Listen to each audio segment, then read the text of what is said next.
I think it was 8%. 8% of the registered voters in the state of California came out to vote for the last primary.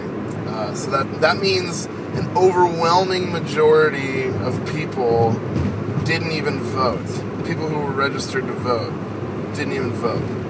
So there's this, it's undeniable, the voter apathy that exists in this country, in California especially, and I think it's pretty sad, and I think it's really it's a product of our kind of individualism, that because we don't see the immediate effects on our lives of the policies that are in place, we assume that nothing will change if we vote, and that essentially it's kind of a backwards race. But the reality is that even if immigration reform doesn't matter to me because I'm a citizen, and even if healthcare isn't an issue, and the prices for my healthcare haven't really changed, it doesn't mean that there aren't an immediate few.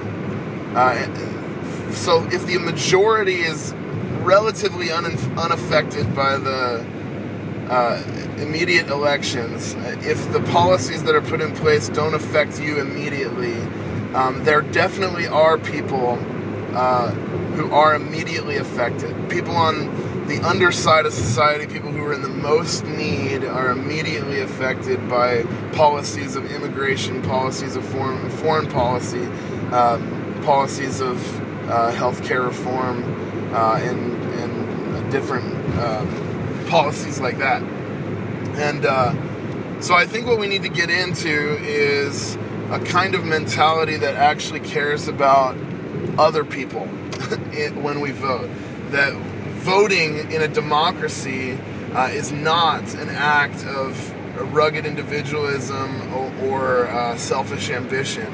The kind of democracy I think that America can have is one where the majority, who would be relatively unaffected by most of the things they're voting on, begin to vote on behalf of and for the sake of the people who are going to be the immediate few, the people who are going to be immediately affected by the issues at hand, people who can't wait for us to make up our mind about